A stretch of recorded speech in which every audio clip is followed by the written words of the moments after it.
అనాథలను అక్కున చేర్చుకుని వారిని ప్రయోజకులుగా తీర్చిదిద్దిన కామేశ మహర్షి కన్నుమూశారు. అనాథలను అక్కున చేర్చుకుని వారిని ప్రయోజకులుగా తీర్చిదిద్దిన కామేశ మహర్షి కన్నుమూశారు. కోనసీమ జిల్లా అమలాపురంలో 1967లో కామాక్షి పీఠాన్ని స్థాపించిన ఆయన అందులోనే 1985లో కామాక్షి ప్రేమ మందిరాన్ని ప్రారంభించారు. 1986 నుంచి అనాథ పిల్లలను అక్కున చేర్చుకోవడం మొదలుపెట్టారు. వందల మంది అనాథలకు చదువులు చెప్పించారు. సుమారు 20 మంది యువకులు సాఫ్ట్వేర్ ఉద్యోగులుగా స్థిరపడ్డారు. ఇప్పుడు కూడా ఆశ్రమంలో సుమారు 70 మంది అనాథ పిల్లలు ఉన్నారు.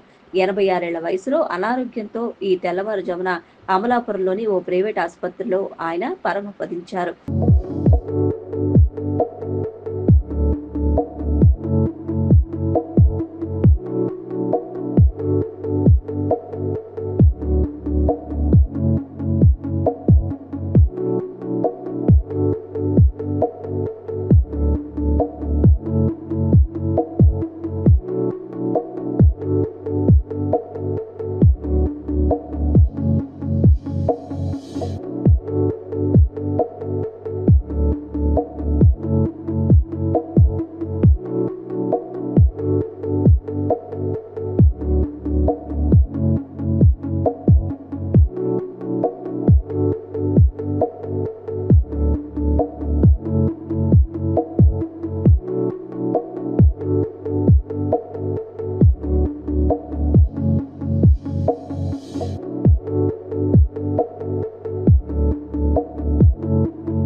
ప్రేమ మందిరికి మేనేజర్గా ఉన్నాను.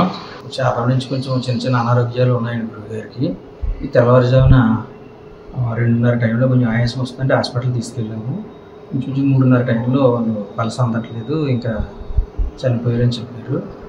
1986లో ఈ ప్రేమ మందిరం స్టార్ట్ చేశారండి. అప్పటి నుంచి కూడా 250 మంది పిల్లల్ని పెంచి పోషించి వాళ్ళ విద్యాబుద్ధి నేర్పించి వాళ్ళందరూ జీవితంలో స్థిరపడేలా చేశారు. అందరికీ మ్యారేజ్ చేశారండి. 60 మంది పిల్లలు ఇక్కడ ఆశ్రయం పొందుతున్నారు. నేను కూడా ఇక్కడ పెరిగి పెద్దోనైన ఇప్పుడు ఈ సంస్థకి మేనేజర్గా ఉన్నానండి. ఇక్కడ ఈ ఆశ్రమంలో పెరిగి పెద్దలైన వాళ్ళందరూ కూడా చాలా చోట్ల స్థిరపడి ఉన్నారు. వాళ్ళందరూ కూడా రావాలి. వాళ్ళు వచ్చిన తర్వాత తదుపరి కార్యక్రమాలు చేస్తాము. ఇక్కడే పీఠంలోనే గురుగారు వారి స్థానం ఎక్కడో కేటాయించారు. అక్కడే ఈ కార్యక్రమాలను చేయమని ఎప్పుడో 10-15 ఏళ్ళ క్రితం మా అందరికీ సూచన చేశారు. ఆయన చెప్పిన సూచన ప్రకారం మేము